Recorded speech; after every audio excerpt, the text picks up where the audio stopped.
ከፍተኛ አመራሩ በተተኮሰባቸው ጥይት ተገደሉ። 800 ሚሊዮን ችግኞችን በአንድ ጀንበር የመትከል መርሃ ግብር። የኤርትራ ወታደሮች በገፍ ገብተዋል። ትግራይም አቀባበል ተደርጎላቸዋል። ራያ እንቅስቃሴ ታገደ። ህወሓት የጦር መሪ ቀየረ። ሰላም ጤና ይስጥልን የተወደዳችሁና የተከበራችሁ የሀቅና ሳቅ ሚዲያ አድማጮቻችንና ተመልካቾቻችን የዕለቱን ወሳኝ መረጃ የዜና ዝግጅት ይዘንላችሁ ቀርበናል። በዛሬ የወሳኝ መረጃ ፕሮግራማችን የሀገር ውስጥና የውጭ መረጃዎችን ወደ እናንተ እናደርሳለን። ከፍተኛ አመራሩ በተተኮሰባቸው ጥይት መገደላቸው ተሰምቷል። በኦሮሚያ ክልል ምስራቅ ወለጋ ዞን ጊዲ አያና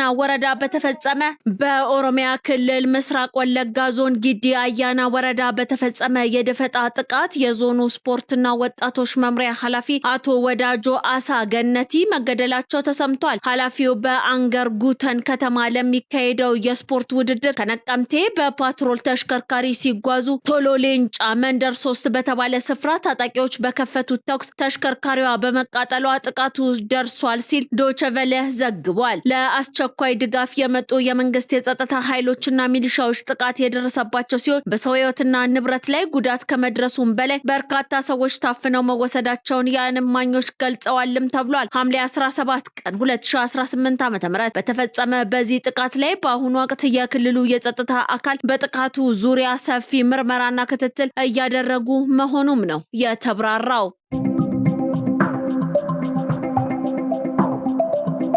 በአላማጣና አካባቢው ተሽከርካሪ ታገደ። ከዛሬ ሐምሌ 27 ቀን 2018 ዓ.ም ጀምሮ የሲቪል ተሽከርካሪዎች እንቅስቃሴ በህወሓት ጦር ሙሉ በሙሉ መታገዳቸው ተሰምቷል። በአካባቢው ከባድ ውጊያ ሊቀሰቀስ ይችላል የሚል ስጋትም ጨምሯል። የሲቪል እንቅስቃሴ መታገዱን ተከትሎ የህወሓት ታጣቂዎች ንብረቶቻቸውን ለአካባቢ ነዋሪዎች ባደራ እያስረከቡ ወይም በርካሽ በመሸጥ ወደ ግንባር እንዲገቡ መታዘዛቸው ከስፍራው ምንጮች ይጠቁማሉ። ትናንት በሁመራ ህወሓት ከሱዳን ተነስቶ ጥቃት መሰንዘሩን ተከትሎ በራያ ሊደገም ይችላል በሚል ነው የመንግስት የጸጥታ ኃይሎች በተጠንቀቅ ላይ የሚገኙትም ተብሏል። በተያያዘ ዜና ህወሓት በራያ ጨርጨር የነበረውን ሰራዊትና መካናይዝድ ጦር ሐምሌ 26 ቀን 2018 ዓ.ም ሌሊቱም በባቡር መስመር ወደ አፋር ድንበር ሲያስጠጋ ማደሩ ታውቋል። ሁሉም የሰራዊት አባላት ስልካቸውን እንዲያስረክቡም ታዘዋል። ህዝቡ በመኪና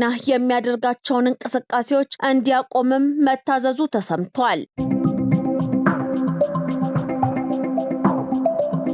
የኤርትራ ሰራዊት አቀባበል በትናንትናው ዕለት ሐምሌ 26 በትግራይ ክልል በጉሎ ምከዳ ወረዳ ዝባን ሁጻ በተባለ ስፍራ የኤርትራ ሰራዊትና ወታደራዊ መሪዎች በህወሓት አቀባበል ተደርጎላቸዋል። በአካባቢው በጋራ ወታደራዊ ቅስቀሳም አካሂደዋል። የኤርትራ ሰራዊት በይፋ ሲጨፍርም ታይቷል። ከአካባቢው የተገኙ መረጃዎች እንደሚያመለክቱት ከሆነ በአሁኑ ወቅት በስፍራው የድሮን የስለላ እንቅስቃሴዎችም እየተካሄዱ ይገኛሉም ተብሏል። ከአካባቢው የተገኙ መረጃዎች እንደሚያመለክቱት ከሆነ በአሁኑ ወቅት በስፍራው የድሮን የስለላ እንቅስቃሴዎችም እየተካሄዱ ይገኛል ተብሏል።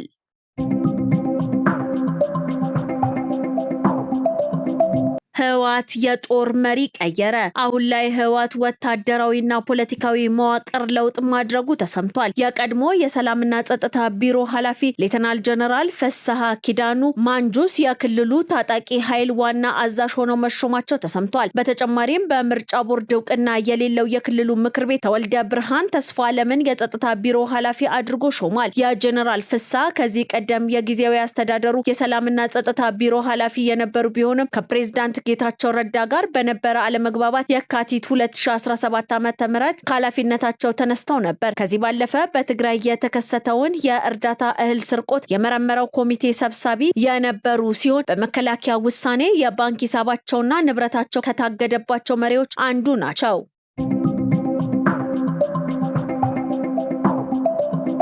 ህወሓት የሱዳን ፈጥኖ ደራሽ ወጋኝ አለ። ከሸረሪና ውጊያ በኋላ ህወሓት ለሶስተኛ ጊዜ ዛሬ መግለጫ አውጥቷል። ህወሓት በዛሬ መግለጫው የሱዳን ፈጥኖ ደራሽ ወቅቶኛልም ብሏል። በፌዴራልና በታጣቂ ኃይሎች በኩል በምዕራብ ትግራይ አቅጣጫ የተከፈተው ድንገተኛ ጥቃት በሰራዊቱ ሙሉ በሙሉ መመከቱና የጠላት እቅድ ሳይሳካ መቅረቱም ተገልጿል። በተካሄደው ግጭት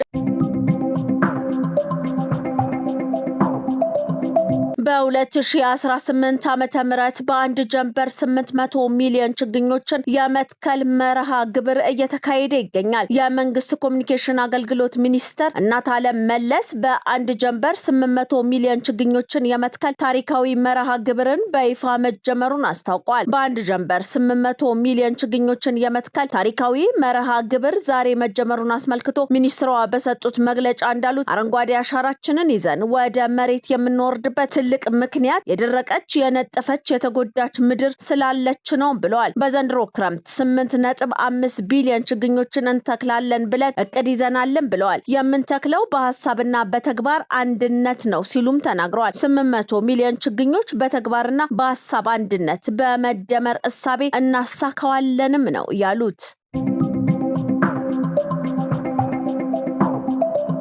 ከሞሮኮ ወደ ሴውታ ለመግባት የሞከሩ ስደተኞች የሞት ቁጥር 72 ደርሷል። ባለፈው ሳምንት ከሞሮኮ ወደ ስፔን ግዛት ወደ ሆነችው በሰሜን አፍሪካ በምትገኘው ሴውታ በብዛት ለመግባት የሞከሩ ስደተኞች የሞት ቁጥር በከፍተኛ ሁኔታ እየጨመረ መሆኑ ተሰምቷል። በሰሜን አፍሪካ የባህር ዳርቻ ላይ ተጨማሪ 5 አስክሬኖች መገኘታቸውንም ነው ባለስልጣናት ያስታወቁት። ይህንን የሟቾች ቁጥር የሞሮኮ ባለስልጣናት እሁድ ዕለት ካሳወቁ በኋላ በእጅጉ ከፍ ያለ መሆኑንም ሮይተርስ ዘግቧል። ሐሙስ የጀመረው ያልተለመደ የስደተኞች ፍልሰት በየብስና በባህር በ10 ሺዎች የሚቆጠሩ ሰዎች ወደ ሴውታ አስገብቷልም ነው የተባለው። ሴውታ የአውሮፓ ህብረት ከአፍሪካ ጋር ካላት 2 የመሬት ድንበሮች አንዱ ሲሆን ይህ ሁኔታ በመላው የአውሮፓ ህብረት ስጋት መፍጠሩንም እየተዘገበ ይገኛል። የስፔን ባለስልጣናት እንደገለጹት ከ48,000 በላይ ስደተኞች በ48 ሰዓት ውስጥ ወደ ሞሮኮ መመለሳቸውንና በሳምንቱ መጨረሻም ተጨማሪ ሰዎች መመለሳቸውን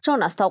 በሴውታ የስፔን መንግስት ተወካይ ሚጌል አንሄል እንደተናገሩት ከ72ቱ ሟቾች በተጨማሪ ከ1000 በላይ ሰዎች በጤና ተቋማት ሕክምና ሊያገኙ እንደቻሉ አስረድተዋል። በአካባቢው ያለው ሁኔታ በእጅጉ መሻሻሉን በመግለጽ ሙሉ በሙሉ ለመመለስ ግን አሁንም ተጨማሪ ስራ እንደሚያስፈልግም አክለዋል። አንዳንድ ስደተኞች የባህር ማገጃንና የድንበር አጥርን ለመውጣት ሲሞክሩ በውሃ ውስጥ ሰጥመው ሲሞቱ፣ ሌሎች ደግሞ በሰዎች መጨናነቅ ተጨፍልቀው ህይወታቸውን አጥተዋልም ተብሏል። ብዙዎች በከባድ የኢኮኖሚ ችግር ምክንያት ለመሰደድ የተገደዱ ሲሆን በማህበራዊ ሚዲያ የተሰራጩ ወሬዎችም ይህንን እንቅስቃሴ እንዲጨምር ከፍተኛ ተጽዕኖ መፍጠራቸውንም ነው ዘገባው ያመለከተው።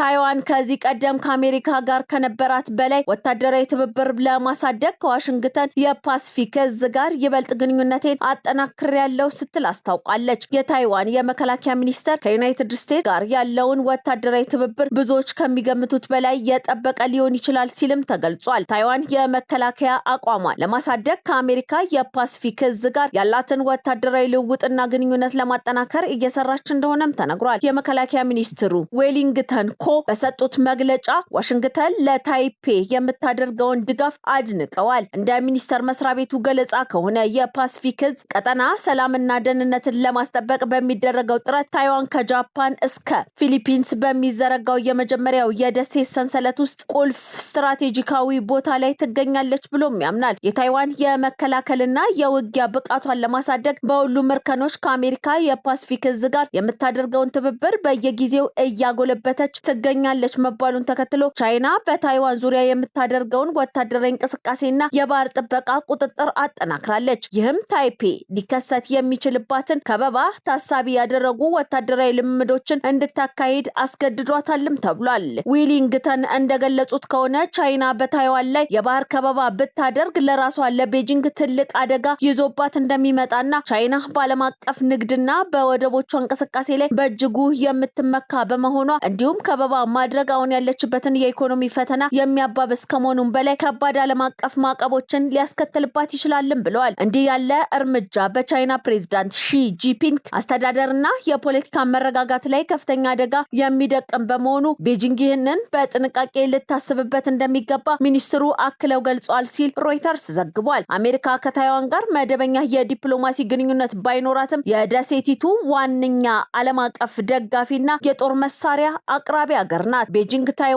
የራሷ አካል አድርጋ የምትቆጥር በመሆኗ በታይፔና በዋሽንግተን መካከል የሚደረጉ ማንኛውም ወታደራዊ ግንኙነቶችን አጥብቃ ትቃወማለች።